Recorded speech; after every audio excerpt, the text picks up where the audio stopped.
आओ सत्यभामा, आज से ये तुम्हारा कक्ष है।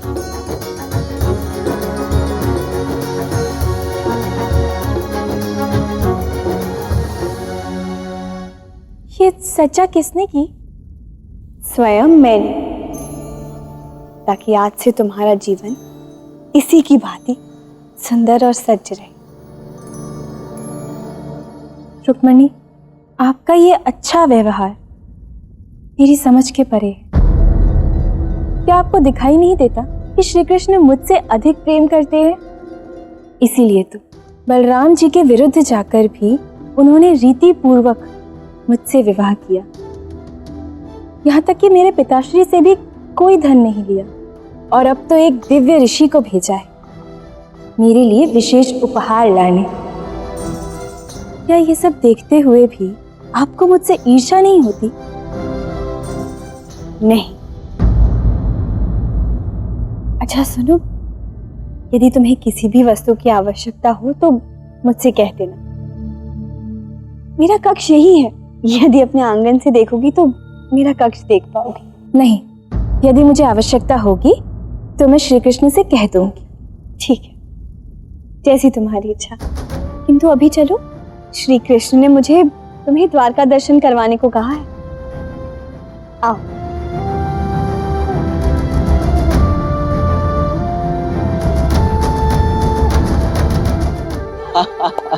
हाँ कान्हा, विवाह तो हो गया, किंतु नारद जी वो अपना उपहार तो लाए ही नहीं। हाँ तो अच्छा ही तो है, इस उपहार का विवाह के उपरांत मिलना ही उचित है। न जाने कैसी विचित्र विचित्र लीलाएं रचता रहता है। विवाह के पश्चात विवाह का उपहार मिल रहा है, फिर भी इतना प्रसन्न है। कान्हा मेरी बात मानो, उस पुष्प के विषय में सोचना ही छोड़ दो, क्योंकि नारद जी को वो पुष्प इंद्राणी तो देने से रहेंगी, वो तो नहीं देंगी। नारायण नारायण नारायण, देखिए आपका उपहार, ये पुष्प मैं ले आया।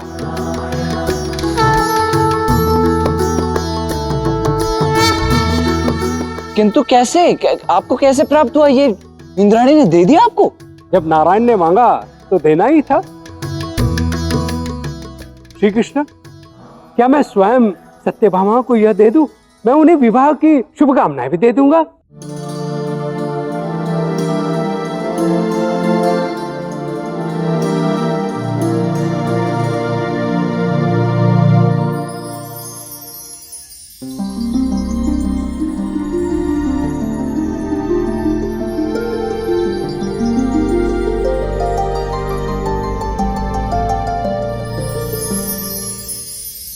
ऋषिवर, क्या ये वही दिव्य उपहार है जो आप लेकर आने वाले थे? जी देवी, श्री कृष्ण ने स्वयं मंगवाया था यह।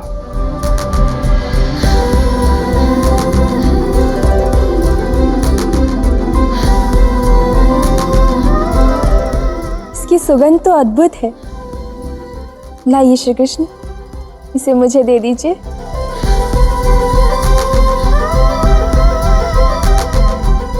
मैं ये उपहार उसे देना चाहता हूँ जो मेरे हृदय के अत्यंत समीप है, जिससे मेरा विशेष प्रेम है।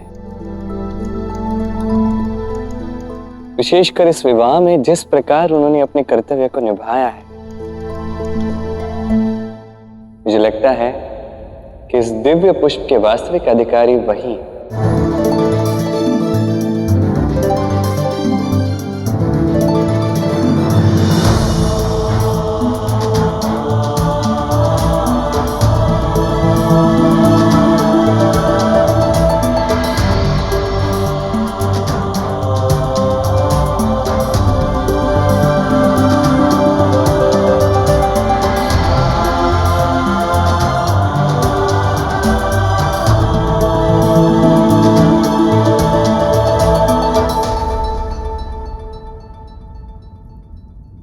रुक्मिणी,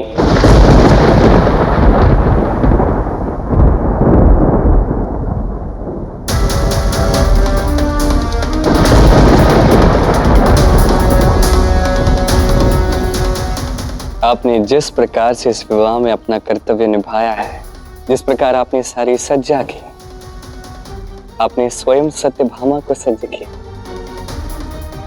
इससे स्पष्ट रूप से दिखता है कि आप मुझसे कितना प्रेम करती हैं। ये दिव्य पारिजात का पुष्प, इसके वास्तविक अधिकारी आप ही हैं।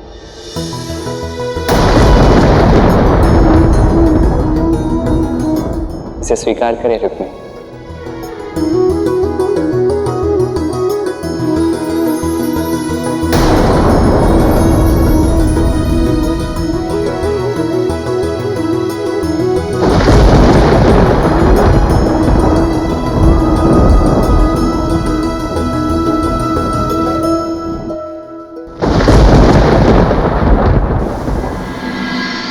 राधा,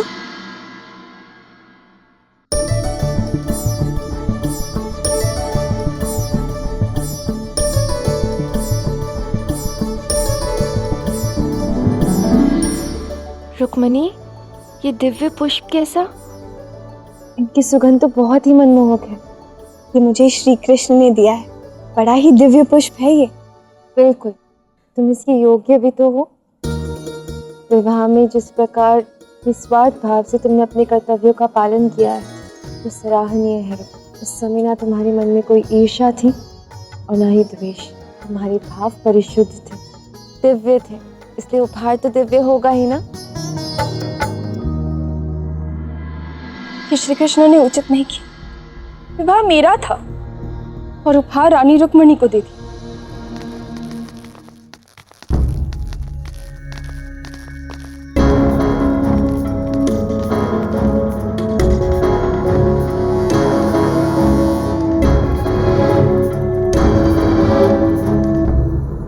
आप सब लोग यहाँ कैसे? सारी द्वारिका में एक अद्भुत सुगंध फैली हुई है। उस सुगंध से हम सब यहाँ खींचे चले आए। हमने ऐसी सुगंध अपने जीवन में पहले कभी अनुभव नहीं की।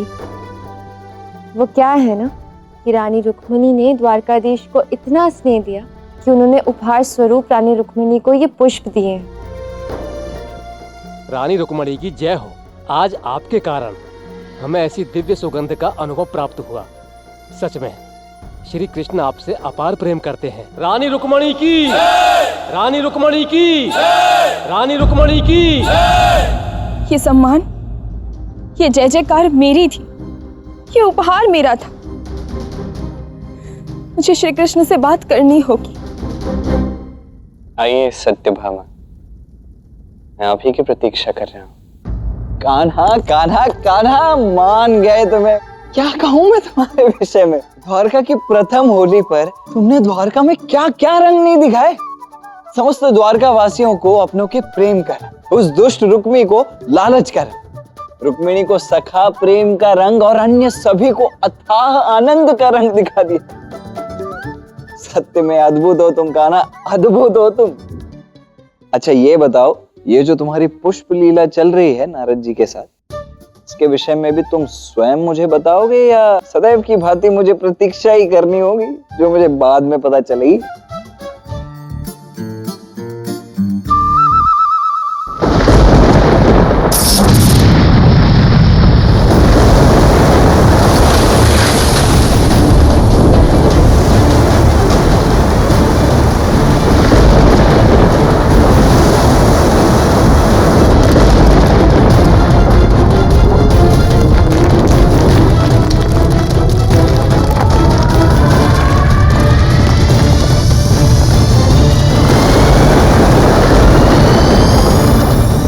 ये प्रलय कैसा है कान्हा?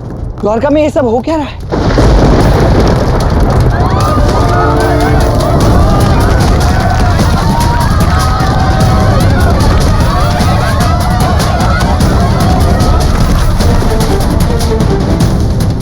कान्हा, द्वारका जैसे नगर में भूकंप, ये संभव कैसे है? ये अचानक हो क्या रहा है? अचानक कुछ नहीं होता, जो होता है निर्धारित समय आने पर ही होता है। तब संसार में काली मां छाने को एक अत्यंत शक्तिशाली असुरी शक्ति जागृत हो गई।